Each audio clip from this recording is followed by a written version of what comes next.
It is common to hear older individuals quipping that kids these days don't even know where food really comes from, that they just think it comes from the grocery store.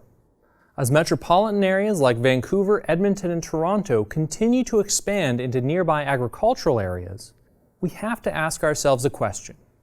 Are megacities good for the planet, or are they going to starve us?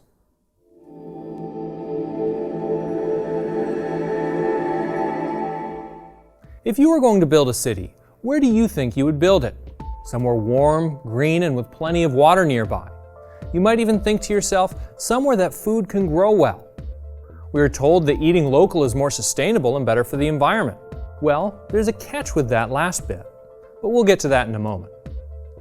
If these were some of your thoughts, then you would likely have decided to build in many of the same locations as today's biggest cities.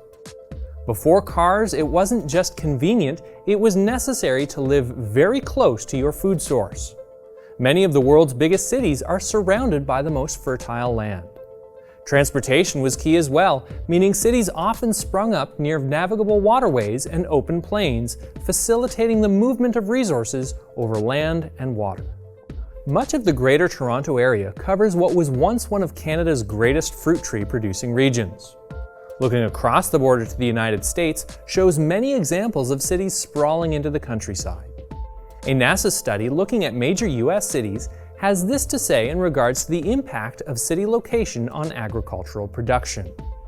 While cities provide vital habitat for human beings to thrive, it appears U.S. cities have been built on the most fertile soils, lessening contributions of these lands to Earth's food web and human agriculture. Though cities account for just 3% of continental U.S. land area, the food and fiber that could be grown there rivals current production on all U.S. agricultural lands, which cover 29% of the country. That means that half of the theoretical agricultural capacity of the United States has been paved over by its biggest cities. While much of the nation's largest crop, corn, goes into the production of ethanol rather than being utilized as food.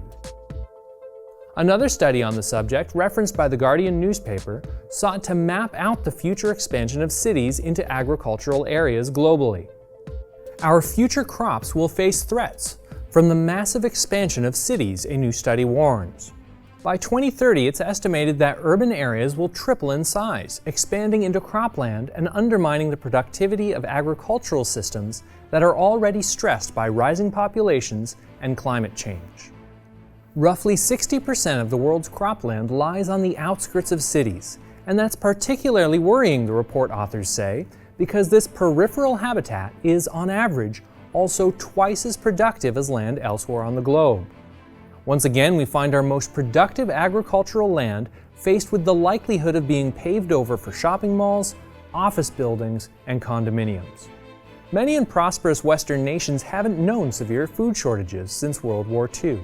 But food supply is a problem for a significant portion of the Earth's population. According to the Food Aid Foundation, some 795 million people in the world do not have enough food to lead a healthy, active life. That's about 1 in 9 people on Earth. While increased mechanization of farm equipment, along with modern agricultural practices, produce greater yields, we are still faced with challenges to the global food supply. Periodic famine and drought, along with the scourges of war, dictate that we not only need to grow enough food to feed ourselves, but also for times of hardship. With all the talk of climate change and its impact on both us and on our food supply, whether you believe in anthropogenic warming or even a coming solar minimum induced cooling, we might first consider the pressing issue of protecting our farmland from being turned into skyscrapers and warehouses. If we don't stop and consider the impact this development has on our sources for food, it won't be long until the troubles of famine heard in other parts of the world comes knocking on our door too.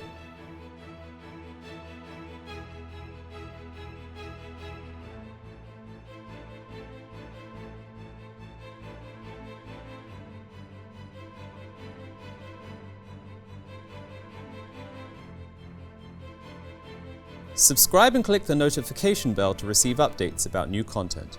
Visit tomorrowsworld.org for more articles, telecasts, and booklets.